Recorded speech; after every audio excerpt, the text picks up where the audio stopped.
This is one of the big misnomers that people still have. With technology being the way it is, there is no defense against you being hacked. There is no defense. Today's guest is Andrew Bustamante, former covert CIA intelligence officer and Air Force combat veteran. He is now a private intelligence consultant that runs Everyday Spy, a training platform that teaches international espionage tactics that benefit everyday life. So we get into all of that. He lets us know the latest on current events from the Trump FBI saga to the war in Ukraine, issues in China, as well as the benefit to training your mind and how the CIA teaches them to do that and how you can do it too. It's a banger podcast as always, my friends. Enjoy. The Way of WOWJ. Guys, what's up? We are back here with Andrew Bustamante. What's up, man? How you doing? Hey, I'm good, man. Good to see you again. Yes, again. You see, he said again as I fiddle with this is the type of show we have here. The microphones just fall apart. It's the second time, but you guys will notice you've only seen him once. What happened? Well, we messed it up. Guys, I don't know what to say. This is just the type of show you're going to have to deal with for now until we get a real producer and everything. But anyway, listen, thanks for being here again. Why don't you let everybody know who you are and what you're about? Yeah, absolutely. My name is Andrew Bustamante. I'm a former covert CIA intelligence operator, and I am now running a business of my own where I teach the same spy skills that I learned at CIA to everyday people to help give them an unfair advantage in life, in business, building relationships, mental hacks, physical hacks, really all the superpowers that CIA reserves for CIA officers. I have a chance to teach to everybody. So, okay, and I know last time we spoke about this, but this is something that fascinates me just in general. So we'll start there before I start asking you questions about the entire world and what's going on with world events. But these superpowers and these things. So one of the things you mentioned last time is that a whole lot of what the CIA teaches is not, say, secret. It's that the secrets that you guys uncover with your tools and tactics is, of course, a matter of national security or secret just in general for the U.S. to use, to navigate the world. So of the skills that you've learned and the ones that are most important for people to use, what are they and what could you teach somebody just immediately that could change them? Yeah, so, two things immediately jump to mind, right? And the first one I'm going to say is the power of questions. So oftentimes people get confused as to who is in charge of a conversation. And everybody wants to be in control of a conversation, right? You've heard people say, I wish I was better at conversation. I wish I was more interesting. I wish I could hold someone's attention. What we fail to understand sometimes is that the person who talks the most is actually the person who is not in control of a conversation. The person who speaks the least and the person who asks questions is the person who is usually in charge of a conversation. So all those people who are the center of the party, all the people who are like the cat's meow or the most interesting person in the room, that is actually not the person in control of a conversation. It's the person who asks the questions because that person directs the conversation. That person chooses what information gets disclosed. That's the person who can shut someone down or drive someone deeper into a thread of information that the speaker may not have even intended to share at the time. So that's one of those things. That's one of those really simple superpowers that any one of us can use at any time to understand how a CIA officer in the field, how we take advantage and how we take control in any conversation, in any dialogue. We become the one who asks questions, and then we sit quietly and listen. And that's how you take control in a conversation. So even more specifically then, if I'm going into my everyday conversation, does this mean that every time I talk to a CIA agent, I'm going to be like, hey, man, how you doing today? I'm like, good. Close. And then they just sit there and they're like, okay, what else is going on? Or how does that, if I want to push that entire methodology of questioning into something that's not rigid, because there's no chance that you guys are rigid in the way that you do it. Right. How even more deeply, like in my day-to-day work or with my family or with this, do I always have to have an aim or? It's like soccer, man. Remember when you first learned soccer, did you do drills all the time? Still do. Sure. Yeah. But is the game as rigid as the drill that you do? No, right? You learn the art by drilling specific techniques. So the first specific technique that we learn is ask questions. All right, cool. And then, yes, we might have a role player. We might have a session where all we do is sit around and we have awkward conversations just like the one you just talked about, right, Will? where it's like, hey man, how are you? Fine. What'd you have for lunch? Food. Like you're trying to resist the drill, right? Right. Then they take us a step further and they're like, okay, now let's talk about two different kinds of questions: open-ended questions and closed-ended questions. An open-ended question is a question that you have to answer with more than one word. A closed-ended question is a question that can be answered sufficiently with just one word. So if I say, Will, how's your day? You might say, good.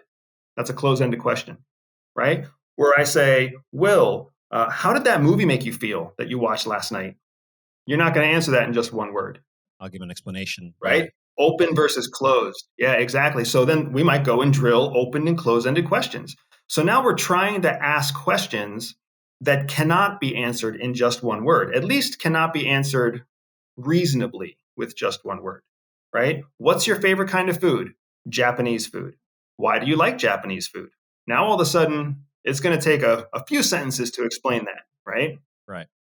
And then even more advanced, we'll go to a place where we're like, hey, ask two questions and then comment and expand on the feedback that you're getting from the question. Mm-hmm. So that's how you make it seem like it's not an interrogation, because there's a lot of people out there who get nervous about asking questions. Well, what if I sound like an interrogator? I sound like they're in the middle of a job interview. So to offset that, ask two questions and then expand upon yourself. So what's your favorite food? Asian food. What's your favorite Asian food? Japanese food. Why do you like Japanese food? Oh, Japanese food is fresh, and I like the fact that there's so many noodles and fish and whatever else. And then I might say, I also really like fresh food and fresh fish. And fresh fish is something that's really important to me, and that's why I live in Florida near the coast. Mm-hmm. That's, question, expand. I see. Question, expand. Okay. And that gets the person into a rhythm. What you're doing there, Will, it's funny. It's actually a form of hypnosis. What you're doing is you're triggering a hypnotic pattern in the person's cognitive brain, where they get to talk about themselves, which makes them feel good, but then they get to listen to someone else validate their feelings, which is a different form of positive feedback. And once you're validated, what that makes you want to do is share even more. So it's this positive loop where you're basically making the person feel comfortable. And by making them feel comfortable, you make them build trust. And by having them build trust, you make them build loyalty. Right. Wow. And so going back to when you're in the field and stuff, like, did you ever have any situations that would put you in tremendous danger by asking the wrong questions or not asking enough or not having that? Did you run into that a whole lot, or how'd that go? Yeah, absolutely. So there's three types of questions, right? We call them, and it's just like a stoplight. If anybody lives in a first world country, you've got red lights, yellow lights, and green lights, right? So we have the same. We use the same color system with our questions. There's green light questions, yellow light questions, and red light questions. Yellow light questions are those questions where you've got to be cautious when you use them. Red light questions are what you were just talking about, Will. They're the dangerous questions. You might ruin the op. You might show your hand. You might undermine your cover if you dig into these red questions. But at the same time, green light questions aren't going to get you anywhere. Green light questions might be good to have a conversation, but you're not going to start talking about secrets when you're in the green light question world. You're not going to end up talking about vulnerabilities. You're not going to talk about anything sensitive, because green light questions are literally, where's your favorite coffee shop? And did you watch the game last night? And, who are you following on Twitter? Those are green light questions. Those aren't interesting in terms of secrets, national security secrets. To get to national security secrets, you have to be willing to push yourself into that yellow zone and start seeing what people are willing to disclose. It's almost like dating. You can meet a perfectly good girl or a perfectly good boy and have a very nice conversation about coffee and crumpets and, what they're watching on Netflix. But that's never going to get you in bed. You're never going to have sex with a person talking about what they're binge watching on Netflix. You have to be willing to talk about, connection, sexier things. You have to push the envelope and talk about turn-ons and talk about ex-boyfriends and ex-girlfriends and talk about kinky stuff that you like to do when you're, in the mood. If you can't have those conversations, you're never going to get to the place where you're having an intimate relationship. So then, last question on the questions. We've gone pretty deep in this. I feel like I'm some sort of training. I feel like we're training someone. They're going to be taking notes. But there's got to be the critical point, right? And I think you mentioned this last time, though. Once you have had that warm up in that certain sense, you've got to make your move, right? If we put it back to dating, it's the same thing. You can have a great conversation and all this stuff, and if you never make the move, it's not going anywhere, right? So there's got to be a point, right? Once you kind of have this, what do you guys call the person you're trying to turn? We call them a target. We call them an asset. Yeah, we call them a mark. A couple of different things. Okay. So when you've got your mark, let's say, and you've got them to that point, before this point, do you take them to a place where you control? Because you mentioned that last time. Or are they already giving you secrets before you then try and say, hey, instead of us meeting at Starbucks, let's meet at this safe house in that? Or like, when do you pull that critical moment move? Yeah, it's funny. So the critical moment that you're talking about actually doesn't normally happen in any kind of secret location. Okay. Usually that critical moment, you're the first time you want to test for control, because that's what you're talking about is control. You actually want to test for control in a very public, very safe place. Because if a human being is willing to let you be in control in public, subconsciously they're willing to let you be in control in private. So you don't want to take someone into a private location if you don't have control, because that's going to set off alarm bells. That's going to make them fear for their life or their well-being or their health, their safety. Instead, keep them where they feel safe and then test the limits of control. And some of the ways that we test the limits are just like we were talking about with questions. I can almost guarantee you, Will, the first time, like if you think back on a recent girlfriend or you think back on a fiance or anything else, the first time you said something really naughty, you were in public. You didn't take her back to your room or back to her house or back to some private secret space, right? The first time you said something naughty to test the waters, you were at Starbucks or you were walking down the street. You were at the mall. You were out in like a public square. You were on a date because it's natural to us. When we really think through the process of human cognition, a lot of the stuff is already in our heads. We just don't understand the system. We don't see it for what it is. It's the same way that we speak English. If you're an English speaker, the vast majority of English speakers speak perfect English, but we would fail a grammar test because we don't understand the systems of grammar, but we understand proper spoken language. Right. Which is funny too with the whole grammar thing, because we go around and majority of schools spend all their time teaching you grammar when you learn a new language. And it's just like, now after this long journey I've been on with all the languages that I learned, I'm like, oh my God, everyone was doing it wrong. Literally, we're wasting all our time. Yeah. Why aren't we thinking about this? But okay, so I mean, I'll come back to one more question I have there, but if we can go to time, I want to throw something out here that I ran across, because Gavin DeBecker, have you heard of this guy? The guy who was Gavin DeBecker, if I'm remembering this correctly, he has his own security firm, security company. He was the head of security for Jeff Bezos, or his company at least was. And there was did you hear about the hack on Jeff Bezos' phone? Do you know about that? No, I'm not surprised, but I haven't heard of it. Okay. Well, great. So, I mean, I don't know it too deeply, but you'll still be able to totally answer this question. But what ended up happening is, what's the prince? Is it the prince or is he a king now of Saudi Arabia? The Saudi prince. He's prince. There's a prince, yeah. He's prince, yes. Okay. This guy the same one who's accused of the Khashoggi murder. Him and Bezos had met previously. And so they personally knew each other. What happened, this is what we know after the fact, is that through a WhatsApp message, the Crown Prince sent him a message. It's something that Jeff had to click on, right? He clicked on it. That gave him complete access to his phone. And I forget the name of the actual program that is available, because it shocked me when I was hearing and listening to this guy talk, because it's actually something that's available to everyone, except for the fact that, like, governments have enough money for this, and supervillains, James Bond supervillains also have the money, so you could get it. It's like, yeah, it's available to you too, but you don't have that $100 billion, whatever it is. I don't know, but point being is that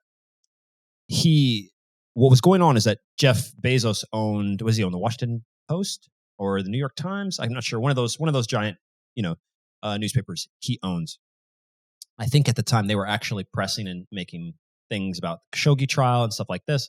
And what ended up happening is that that was at the time that Bezos's affair apparently came to light, and the crown prince, was apparently behind selling information to one of the what are these tabloids? Can't remember which one, and that released it. So they had to, obviously, when you have such a breach of that nature on his phone or something that he thought was private, this is one of the richest dudes in the world. He's going to find out what's going on, and so they did. But one of the things that you said that you mentioned on another podcast, if I'm not mixing everything, rich people have phones that alert them to being hacked, and they just go black, and then they just grab a new phone and keep moving. Right. How come we don't? Where's my hacked phone? Is that like, what's going on there? Explain more about this. I got to know exactly what's going on. Yeah. So there's a couple things going on at one time, right? So first you have basic digital health. Let's start with basic digital health. If someone sends you a link, don't click the link. I mean, that if you have any doubt about the person sending you a link, you don't click the link. This is basic digital health 101. Now, the fact that it was the Crown Prince of Saudi Arabia and Jeff Bezos, allegedly, and they were having a private conversation, that makes sense why Bezos would click the link, because he probably trusted the Crown Prince. Now, the second layer to digital health is you have to know the person you're talking to, right? If you're doing business with someone from China, if you're doing business with anyone in the Khaliji world, Khalijis are oil-rich Arabs. So that's your Bahrainis, your Qataris, your Emiratis, your Saudis.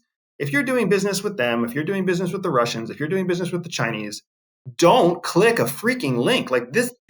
These are the supervillains of the world. Okay. Right? We joke about it, but honestly, like every country is ruled by the laws of their country. China is an autocracy, right? There's no law and order above the government. Russia is the same way. The Khaliji empires, all of the emirs and the princes and the sheikhs in the Middle East, there's no law above them. So when you're dealing with a rogue, lawless class of individuals, right? If you're a peon living in Saudi Arabia, there's laws. And that's why if you steal something in Saudi Arabia, they'll cut off your hand. But if you're a royal in Saudi Arabia, there's no laws. So yeah, so let's just throw that out there for all of your people out there doing business in the Middle East and doing business in China and doing business with Russia. Don't click a link, even from a trusted contact. Do that on some kind of throwaway device. Do it on something that's firewalled. Do it some other way, right? Now, let's get to the second half of your question, right? The second half of your question is, how does this work? Truly wealthy people like Jeff Bezos, and what is probably the truth behind this phone that he actually had, Bezos probably actually maintains a fleet of probably 12 to 15 phones. 12 to 15. They're all his phones. Yeah. So he'll make one phone. Wealthy people will make one phone, and then they'll clone it 12 or 15 times, right? So they have essentially the same phone cloned, all their contacts, all their favorite apps. They're already logged into everything, but 11 of the phones are turned off. One phone is on. And then behind the phone's operating systems, there's a service, a third-party service. Some of the people who provide the service are companies like Glacier is a company that provides this kind of service. There's some other ones out there. But essentially, they will monitor the phone real time for any sign of a penetration of the phone's core programming. As soon as the system sees that penetration, one of two things will happen. It'll either alert the user, or it'll immediately shut off and terminate the phone, and then power up the next phone in line. So now the one phone that's been turned off is essentially dead, and in that killing process, it turns on the other phone. So now the phone that was penetrated, it becomes available for forensic investigation, but it's physically separate from the cloned phone that it's on a standalone platform. So most likely that's not only how Bezos's phone was tapped or how it was violated, but that's also how they controlled the damage quickly. It's not like he went around for the next 2 weeks using the same phone. If he did, then whoever his third-party provider is in bad shape, or the person who provided his security is fired. Right. I mean, how much does something like that cost? About $12,000 per phone. Per phone, $12,000 per phone. What, per year, or just per phone? So basically, pay my 12 G's. I'm good. I got an extra little phone. Wow. You got a fallback phone, exactly right. And then there's going to be an annual service, probably a maintenance fee of between $2,000 and $5,000 to maintain what's going on. And then if you get hacked, then you get forensics are already built into that cost and whatever else. You've got to remember that the demographic for these kinds of products, first of all, that's a business expense for most of them, right? If you're the CEO of Salesforce, or if you're the CEO of, you name it, Walmart or Kmart or whatever, having digital security is the difference between having somebody know what your next big launch or your next big product is and having the world be surprised by it. So when you can basically write off, your accountant can write off $50,000 in personal security, expenses, that's 3 phones and 2 years worth of service. And that gives you that peace of mind that you can carry this phone anywhere in the world. And as soon as something goes wrong, it's going to lock down and you're going to have a fresh, clean phone as a backup. And what was so interesting about the conversation actually was that at the end of the day, the service that was being used to hack in or tap into people's phone, the part that he mentioned was essentially if one of the governments wants to get into your phone, they're getting in. Yeah. He basically said they're getting in. He said there's really not much. If they target you, they're getting in. And this is one of the big misnomers that people still have. Like the right to privacy is a very real thing. We have the right to privacy. But with technology being the way it is, there is no defense against you being hacked. There is no defense. There's no penetration defense. There's nothing strong enough to keep it from happening. Instead, what we have to do is we have to focus on identifying quickly as soon as it happens, and then having a plan to triage. And that's just it's something called the security dilemma. I don't know if I've ever talked to you about it before, but the security dilemma is what drives most of the digital space right now. It's not about protecting against the current capability. It's about recognizing that future capabilities will always be stronger than current defenses.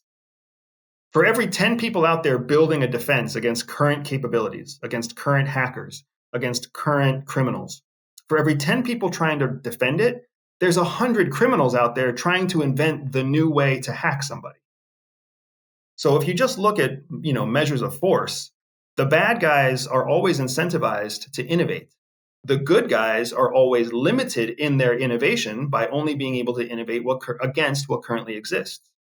So bad guys invent something new, good guys invent something that blocks the bad guys. So then bad guys invent something else new, but there's a gap there. That gap means that good guys will lose until they defend again. And that's how the whole process works. Is there any way, maybe this is just a wild thought of wanting to be on the offensive, but could the good guys not start attacking the bad guys? I mean, because we live in a world, right, where you defend basically, and that's what the good guys are supposed to be doing. Just stay out. But is there not a way for okay, these people are always trying to tap into X corporation because they want the trade secrets. Could we not then, somehow infect their phones and just start wreaking havoc on their lives? Is that happening? You can, and there's an avenue for that too. So in our world, we call it offensive and defensive counterintelligence. So defensive counterintelligence is what I was just telling you about, right? When the threat presents itself, you protect yourself from the threat. Offensive counterintelligence means that you see what the threat is doing, and then you try to offensively attack the threat. The challenge with that is that offensive actions are very expensive, very costly, and there's no guarantee of success. Let's just consider a house. Imagine, if you will, a single family home, a standalone house. It's got a front door, it's got a back door, it's got windows on all 4 sides. If the house is what you're trying to protect, right? When you find out that someone's trying to break into your front door, what do? You put a stronger lock on the front door. Maybe you replace the front door and you make it heavier. Maybe you buy a guard dog that sits in the front yard. But then once the bad guy sees that that's what you've done, now they try to attack through the back door. Now, if you're the homeowner and you try to be offensive and attack the bad guy first, what are you going to do? You're going to spend a shit ton of money buying dogs for every corner, hardening every window, hardening every door. You're going to put like a machine gun nest inside the attic, right? You're going to invest in, and then what's going to happen? The bad guy is watching as you do this. And then they're thinking to themselves, okay, this is what the guy's done, but the weak point is now the chimney. So let's go in the chimney. Or the weak point is the plumbing. So let's poison the water, or whatever else it might be. It's very, very hard to beat the bad guys. Very, very hard. The best thing you can do is learn to think like them so you can stay kind of one step ahead. So when you start to protect your front door, you look for the bad guy to come in through the back door. You don't defend the back door. You just wait for them to attack there. I see. That actually makes a whole lot of sense. So then, therefore, they can't really prepare for the thing that you are actually, you kind of funneling them towards your, hey, come through here, and exactly. Boom, we got you. And so, bingo. Okay. You got it, man. That's exactly sense. Right? Block the front door, make the back door a soft target, and then when they come in through the back door, then you have a surprise team waiting inside that, takes them down. Great. And now the world has one last bad guy. Right. Okay. Switching to something that's in the news right now that you may not have been covering too much, but what I essentially have down here is Trump versus the FBI, because I don't know what's going on. And it's like our podcast episode. It's Trump versus the FBI again. again, exactly. Because it's so hard to stay on top of what's going on with Trump. Not to mention he's already banned off of, I don't know how many social media. I have no idea what's going on there, right? He's got his own platform. If I can, before even knowing, and I don't know deeply what's going on with him, at this point, it seems so much like these are not personal attacks, but like coordinated attacks on Trump from some institution, a group of individuals within the government or something. It just seems like, and I don't know that anything like this has ever happened to a president before, especially when he's out of office, because it normally is like, seems like, all right, you're out of office. We'll see you at the events, shake some hands, like we'll do the photo op thing, but like we don't care. Really, once you're out. Like you didn't see Obama very much at all until a few years ago, it feels like. And so with what's going on here, how to trust that this is truly the proper motivation behind the FBI? I mean, I know that it's possible he could have broken some laws or done whatever, and I don't know, right? I'm not sure. The assumption is, or right, the accusation is that he took some classified documents, I think, to his Mar-a-Lago home, and that's illegal, and that he was also housing and helping he hosts foreign people at there, and we can't have people around these classified documents, something along that nature. But how do you see that whole situation with Trump? Because it just feels like everybody's attacking him. I don't know. Yeah, it's a mess. There's like layers of things happening here. So first, most presidents in the United States are career politicians. So their career success is heavily contingent on the success of their political party. So they always have the protection of their political party, plus they always have the benefit of being of value to their political party. So that's why your Clintons of the world and your Obamas of the world and your Bushes of the world, right? Your Carters of the world, you do hear from them. They go on to do things, right? The Clinton Foundation is a thing. The Bushes are philanthropic. The Obamas are very, very active in the circles where they choose to remain active. But what happens is their actions are largely directed by their party. Hey, Mr. Obama, the Democratic Party would really appreciate if you did this. Hey, Mr. Bush, the Republican Party would really appreciate if you did this. So they can always chime in to help swing public opinion in favor of the current candidate for that party. So that's political, that's professional politics. Most presidents are professional politicians, so that's how it works. Trump was not a professional politician. Trump was a professional business person. And even then, he was more like a professional business tycoon, not necessarily like a legit, straightforward, honest business person, but like the kind of business person that takes advantage of every business loophole in the book. So when he became president, he made everybody angry. And then the way that he does business is not within the traditional political model, right? So like the classified documents in the Mar-a-Lago home, when you read about it, and again, I only know what I've read. Trump says, "Oh, I declassified those documents, so it's no problem." The truth is that the president can't declassify documents. The president can only declassify documents that the president, like the president or his specific office, classified. But if it was a document that somebody else classified, NSA, CIA, FBI, Homeland Security, whatever, if somebody else classified the document, he may not even have the right to have it, let alone the right to declassify it on the spot, skipping all of the administrative loopholes, not doing any of the paperwork. I mean, that is a very Trump move. And it's a very Trump thing to say, "Oh, it's no problem, guys. I went ahead and I declassified it." So that's tough. But then at the same time, as a target, like because of Trump's success, both his success winning the presidency and then his success creating a very strong political base behind him, he is a true political threat to both parties. So your career institutional politicians, they will always have a reason to try to just hamper, tie down, or assault Trump and what he stands for and what he believes in, because he's as a loose cannon, he's too much of an unpredictable force in American politics right now. So they have to do something, and that's why you see the Department of Justice through the FBI continue to press about the Capitol attacks on January 6th, and that's why Trump still makes headlines, because the political base in the United States, they only know how to do business one way, and Trump scares them. And yeah, he's not doing it their way by any means, obviously, in a way that we've never seen, obviously, in most of our lifetimes. Do you think he's going to run, and do you think he could win? I don't think he's going to run. I think that I think him winning is a low probability if he does run. And I think he knows that. So right now, if you put yourself in Donald Trump's shoes, you're still making headlines. Your name is still plastered all over the world. People still think that you were like robbed of your presidency or whatever else. You're the victim. And by being the victim, people rally behind you. But if he puts himself on the race again, he runs the risk of losing again. And how many times can you lose before you no longer have the ability to say it was stolen from you? So right now, in terms of information flow, he has all the advantages and almost none of the disadvantages. Because history will look at the Trump campaign and will look at the Trump presidency, and there will be a big question mark forever, because there are so many people who believe that it was a corrupt, stolen, whatever election.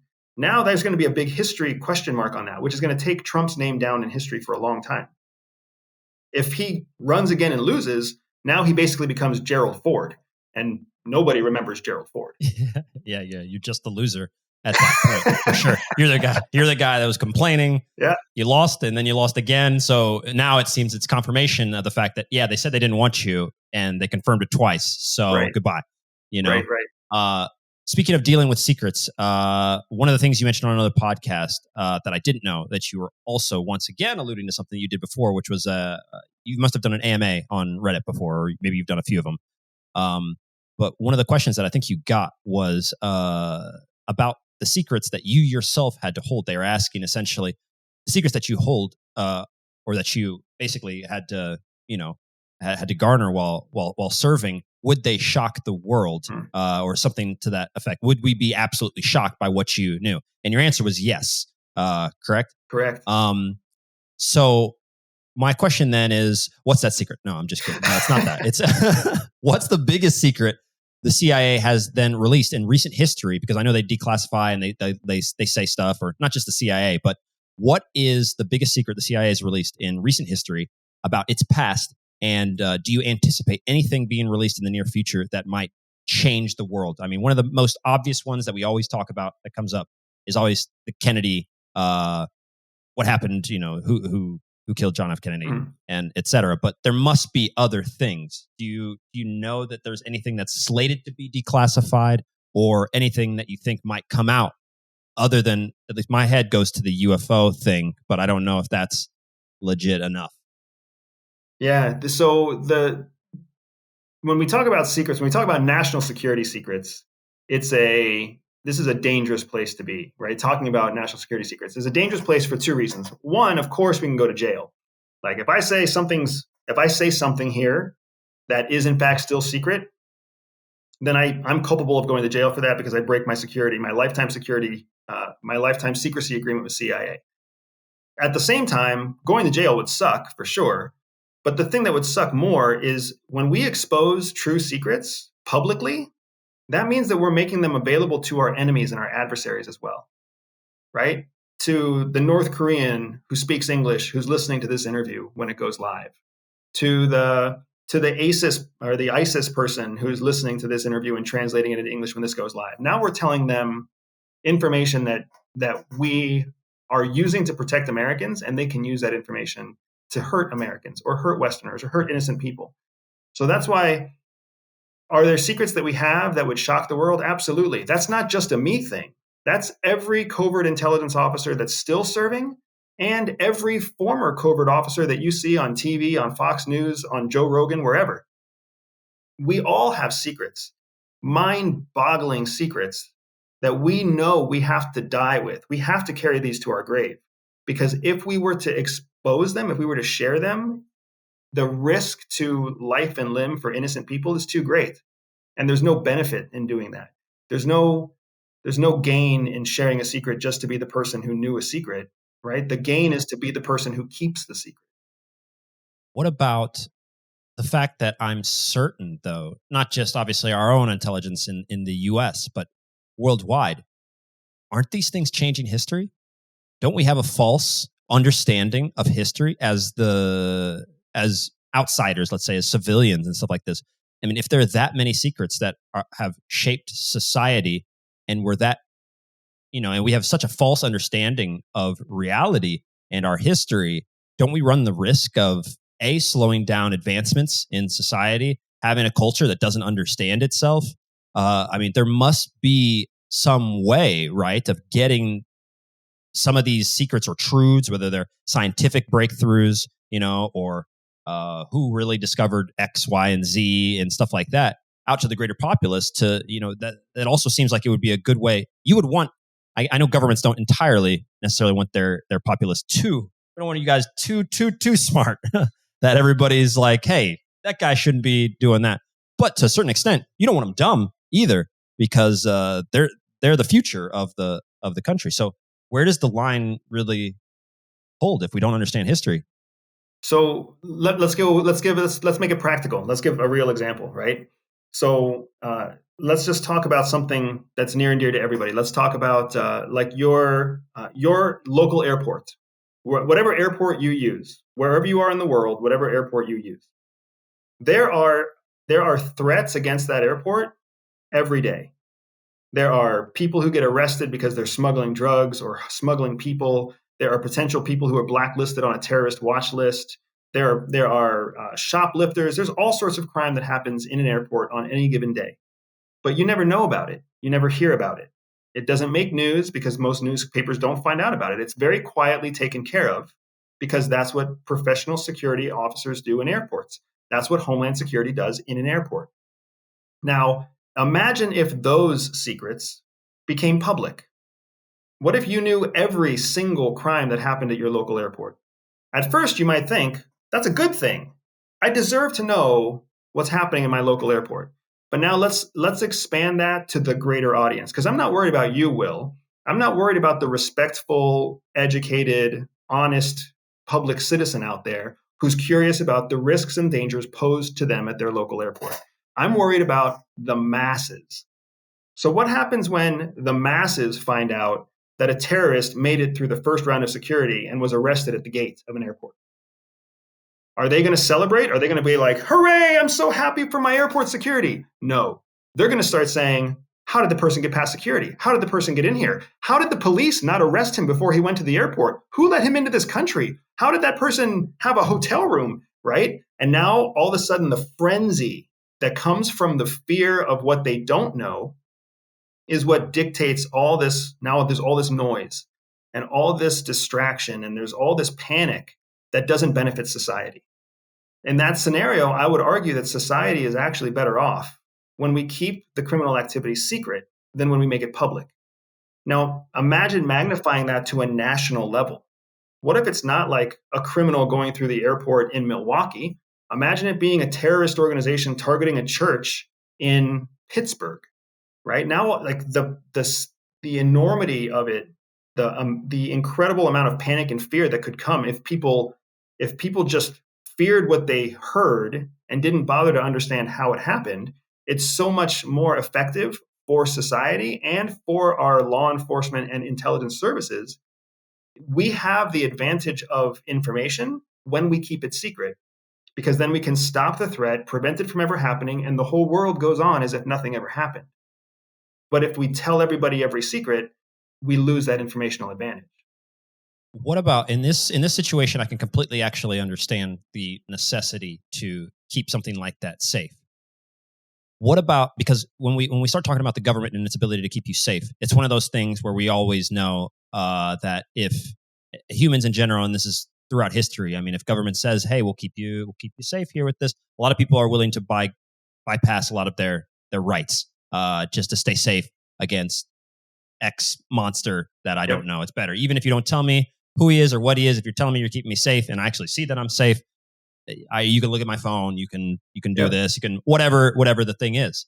Right. What about the one that gets me though is I have a hard time understanding why this has nothing to do with the CIA or, for instance, but like, why is the Vatican library? Why can't I just walk in and understand everything that happened? And I don't understand why you think you need to have some secrecy over this. This is the knowledge of the human race. And the same thing then now back into the CIA, which I think we can definitely have some of the stuff you mentioned, whether it's understandings of physics, understandings of the nature of reality, UFO, propulsion systems. Okay, propulsion, that stuff I get, right? We can't just say, hey guys, if you just turn your phone upside down, it turns into a UFO. Like, we can't have the Russians and we have the Chinese, like this. I get that one. That one does, okay, I'll give you that.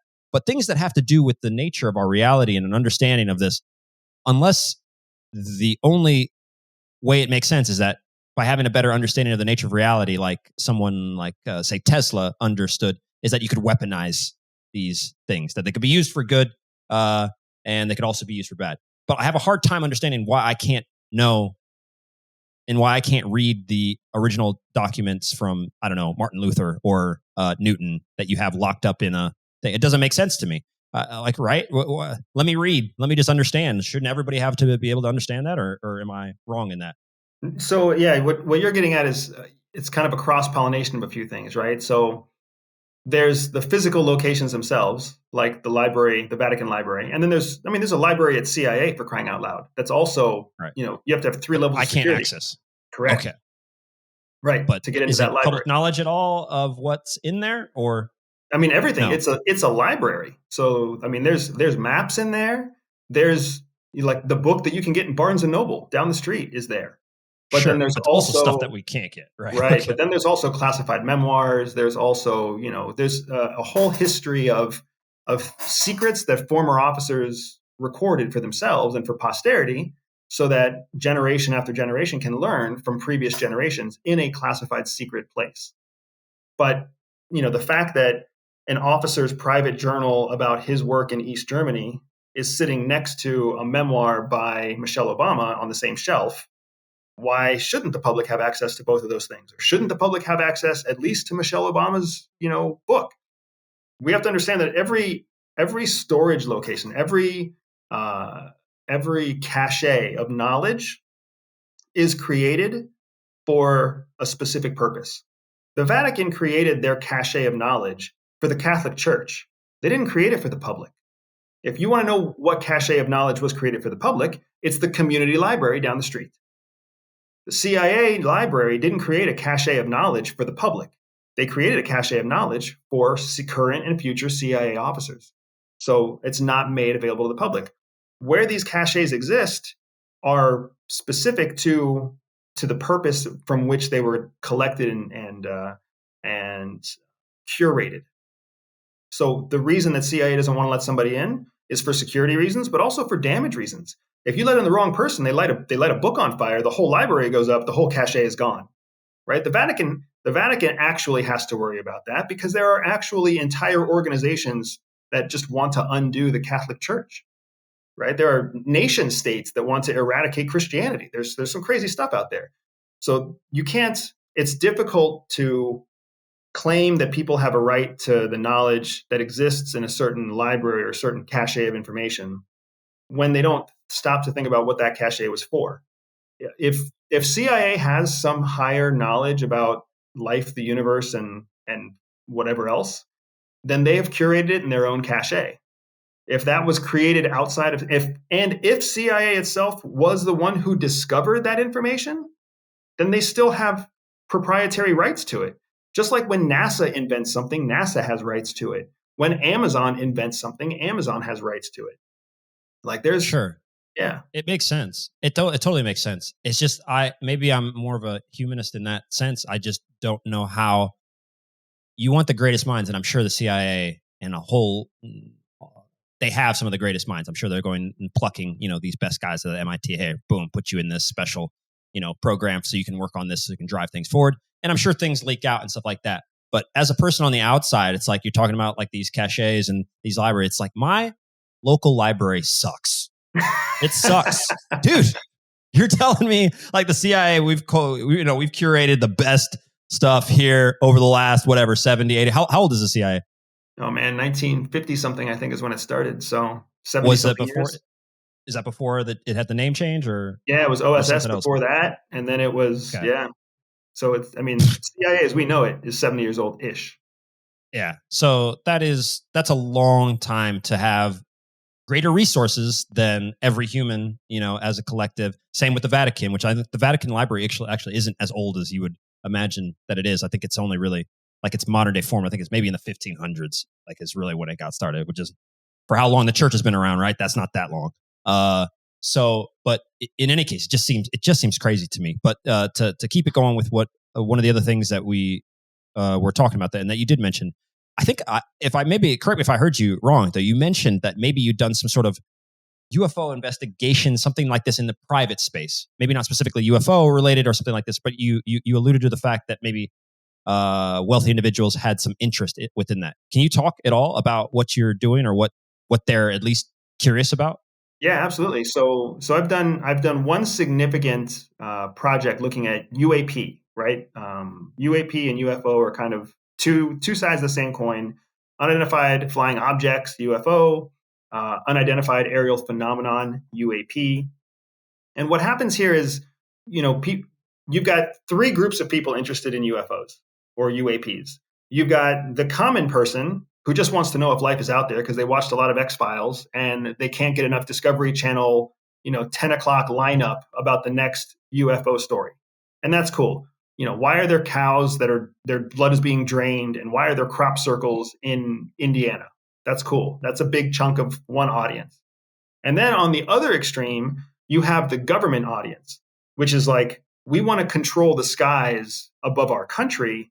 What is going on in the skies above our country? Are these alien? Are these a foreign national threat? Are these experimental aircrafts from civilians or corporations? We want to be able to control the security above our skies. And then in the middle, you have this squishy space that I serve. And that's all the people who want to know because they have big money at stake. Right. So, for example, one of the clients that I had in this larger UFO research study, they were looking at investing in a mine, and they wanted to know, was this mine a safe investment in the long term? They knew how many years it would take for the mine to become profitable. They knew how much equipment would they have to invest for the mine. They knew where the mine was and what kind of politics happened there. But then they also knew that mine had a great deal of UFO activity, 50 some years of reported sightings of, farmers and merchants and whoever else saying that they saw something strange above the sky. Well, the last thing that an investor wants to do is invest in a huge capital project that then never actually generates profit because people are too afraid or because UFOs are there or whatever else. Some alien phenomenon happens 5 years from now, and the $13 billion they sank in the mine is never going to be recuperated. right? That's how they think. So it's really easy for them to pull someone like me in and say, hey, we'll pay you $50,000 to do a research study and explain to us what is the real risk proposition from UFOs. So that's the world that exists between the government worrying about what's in the sky and the UFO enthusiast wondering whether or not Alien Diaries is real. Right. I mean, it makes perfect sense. But I got to know how you go about this. How? Because So the thing that is the reason that my business has been successful, the reason that you're interested enough to talk to me, Will, is because there is a hunger for intelligence. 15 years ago, people were hungry for information, right? They just wanted data. Well, then we entered this realm of history where you can find data on anything, but that doesn't mean the data is real. It doesn't mean the data is useful. It doesn't mean the information has value. When intelligence as a discipline is a discipline of taking information and parsing through it, synthesizing it to turn it into high probability fact-based information, right? Intelligence.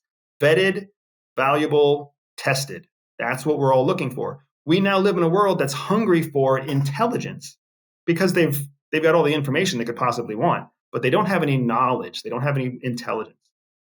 So with that, that's the thing that people want. So when you have knowledge, when you have intelligence, that becomes something that's of real value. That's why we're talking, and that's why my company gets hired, because if you have knowledge, you have an advantage. If you have information, you no longer have an advantage. You might even be buried in false information. Yeah.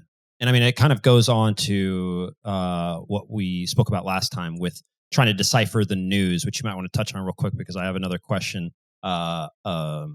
regarding some stuff that I guess this has been out for some time, but still, because it's hard, right? We live in the world now where it is more or less clear to most people, I would say, that Fox is leaning one way, CNN's leaning one way, and they're both really pretty. You got to put on the Democrat glasses here and the Republican glasses. That's how you see the world, right? You're not getting this, bipartisan view of the, or you're getting this bipartisan view of the world, but like, how then to best judge? I think you explained this last time, how to really decipher the news.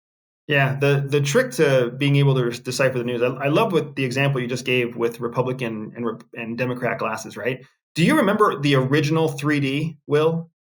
You were a kid, I was a kid. The original 3D. You put on a pair of glasses, it was a blue lens and a red lens inside of paper glasses. Do you have a pair? Yes! They came with the projector that I have. I've never opened them, but yeah. So when you watch a 3D movie without those glasses, you can't see squat. You just see you see red flashing and blue flashing and things don't make any sense. You can't even really decipher what the object is on the screen. But then when you put those glasses on, not only does it become clear, but it becomes three-dimensional. What happened there is the information going through one eye was different than the information that had to go through the other eye. The only way to get the full picture was to have both forms of information processed through a filter so that you could see the full image. It's the same way with the news. Republican-leaning, right-leaning news is heavily slanted.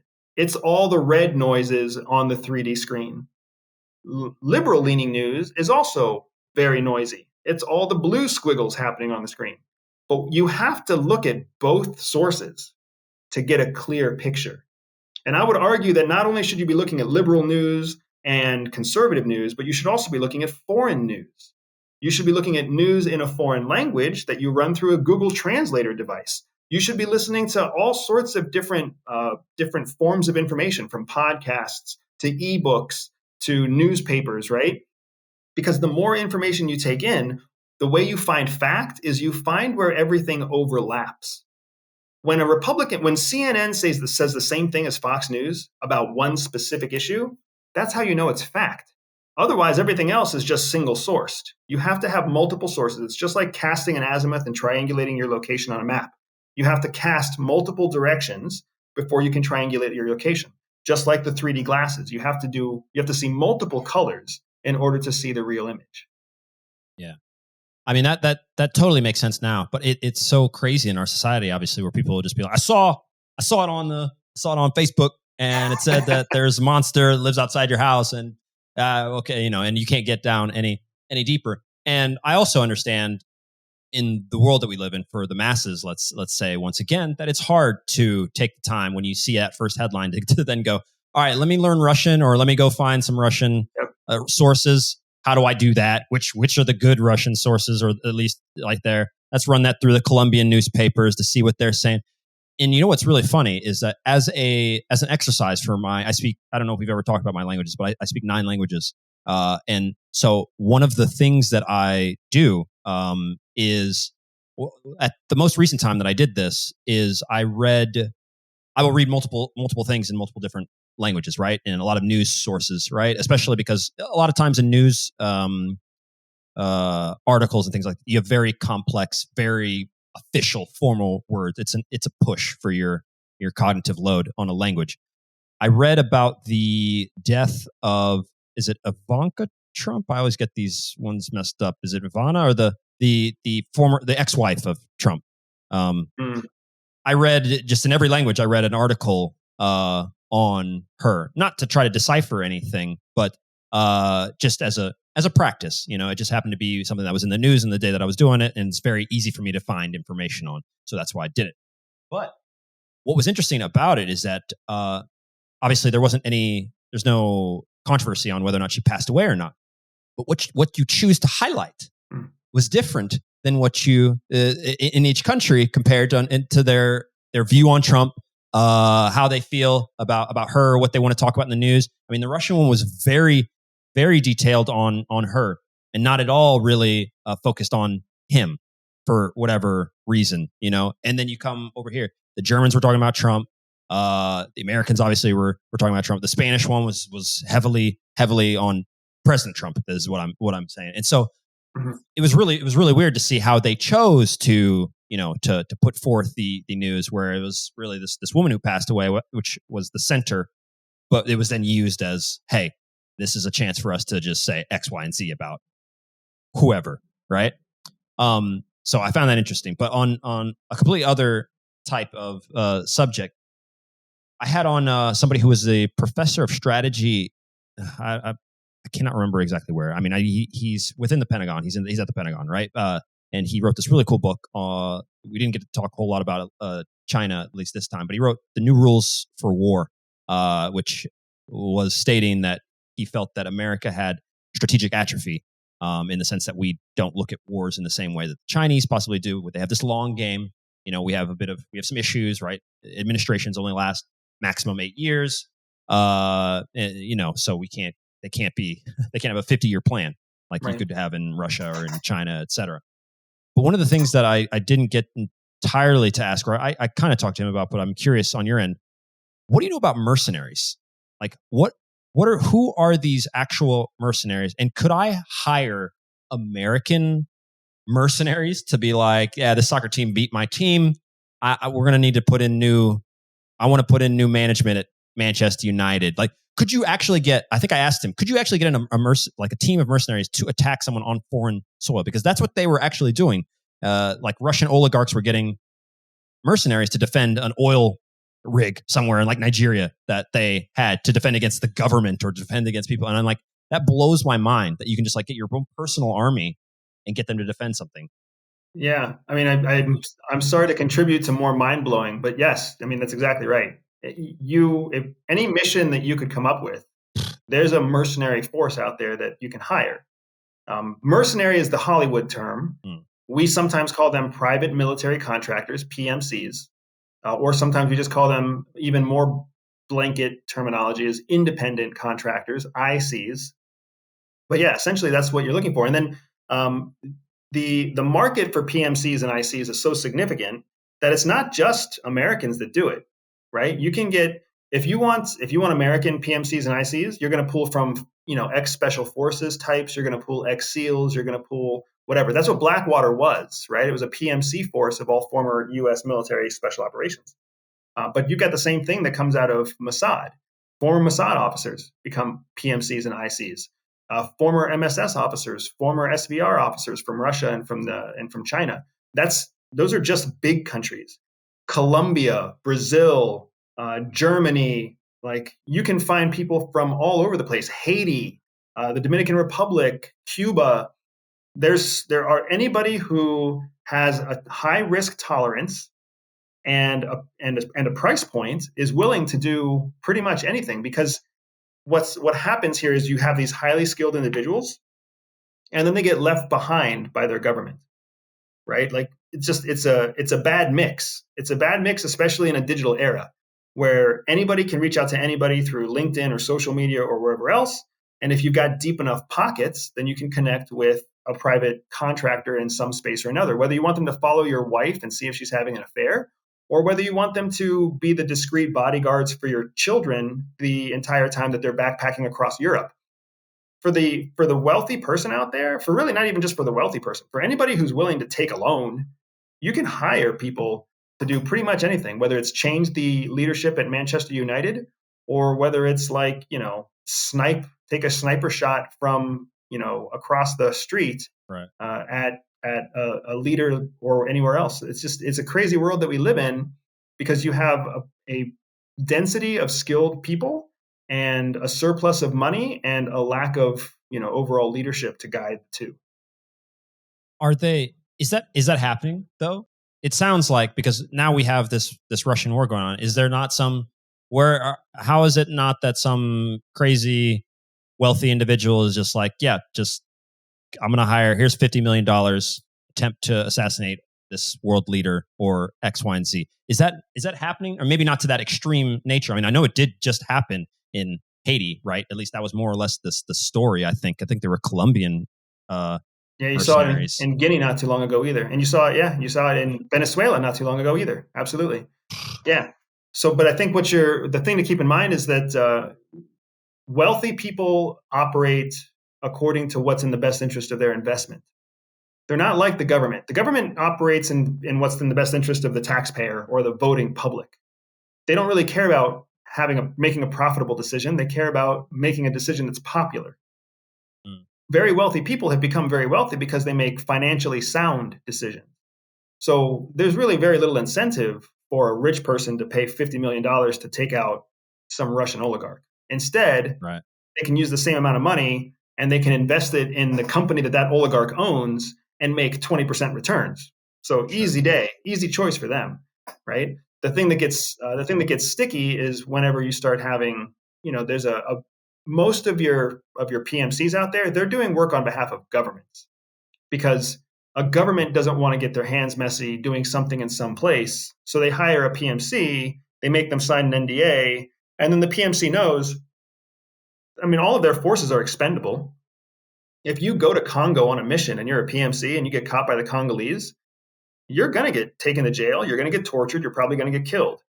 You know it. Your CEO knows it. The client who hired the company knows it. Everybody knows it. But if you're successful, when you come back, you're going to get a $250,000 paycheck. So for some people, that risk is worth it. Wow. I mean, that's a fascinating thing, because obviously as a private citizen doesn't think in that level, obviously of thinking, my vacation wasn't that great. If we could just change the regime here, get some, get a beach over here or whatever. So there is an interesting, I won't go into the entire details of all of this stuff, but it's one of the really interesting things, I think, in how these massive intelligence agencies run, is how everything has to be compartmentalized, right? And there's this term that I can't remember which guest now brought up, but the special access, was it special access, SAP? What does that stand for? My special access. There's multiple different types of subcategories. So there's special compartmented information, SCI, and then there's special access, and then there's privy, and then there's all sorts of various subcategories. So a special access program, I think, like this.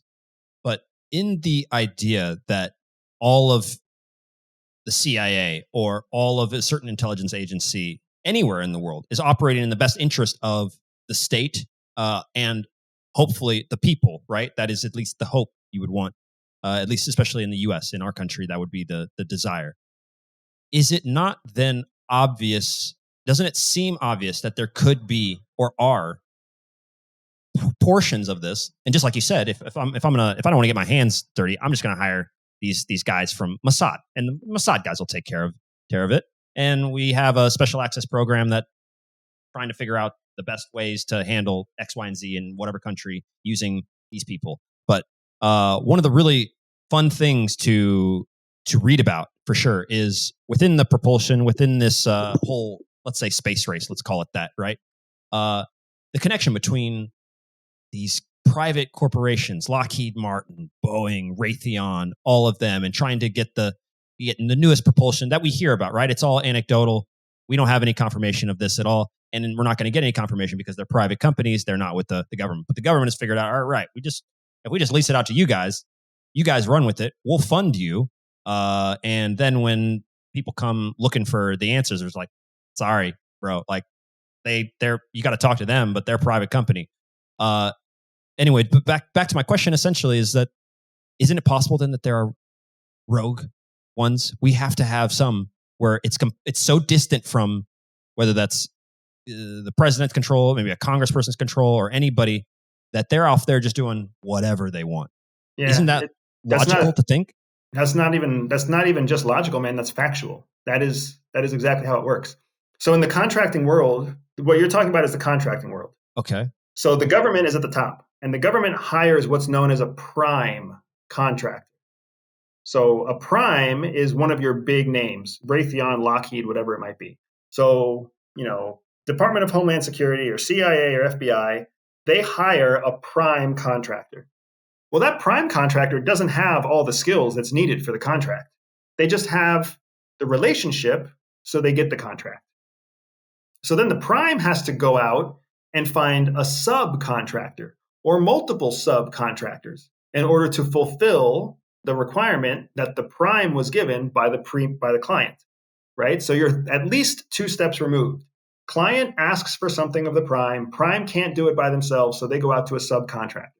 So within those 2 steps, that's where the real problems happen, because the prime has no requirement to disclose the subcontractor to the client.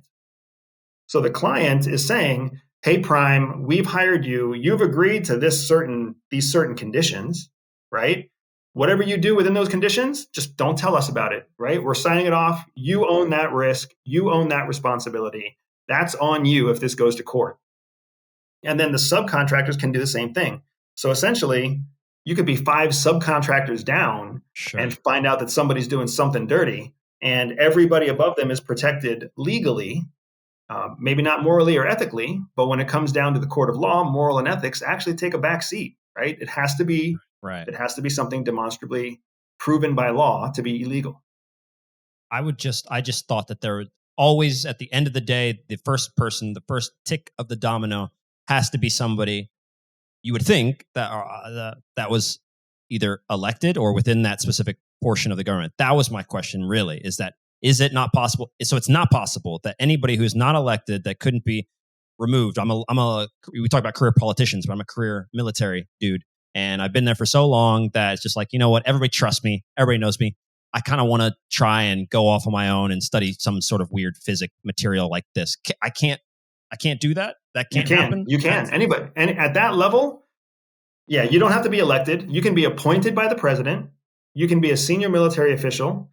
You can be a CEO of a company, right? Like anybody can choose when they pull the trigger on one of those kind of research studies. If they think that there's something to be gained out of it, that's part of the benefits of being in the United States, where ingenuity and innovation is something that we culturally hold high value. But it's also part of the weakness, where we have a legal established framework that protects people from taking a risk on innovation. Crazy. Very, very, very interesting stuff. Why don't you tell everybody where they can see? We're obviously going to link to everything here in the show notes or in the description box, but why don't you tell everybody where they can get more of you? Yeah, absolutely. Yeah, I mean, you can find me anywhere on social media. If you look for me at Everyday Spy, and then if you go to everydayspy.com, you'll be right on my homepage. Or if you go to the Everyday Espionage podcast, you'll find my podcast there on all the major platforms. Man, it was a pleasure to be here with you, Will. Awesome. Yes, as always. So right now we're gonna focus on keeping this podcast, guys, so that way we can get it out. And yeah, man, it's awesome. Really, really always insightful stuff. So thanks for being here, and guys, we will catch you later.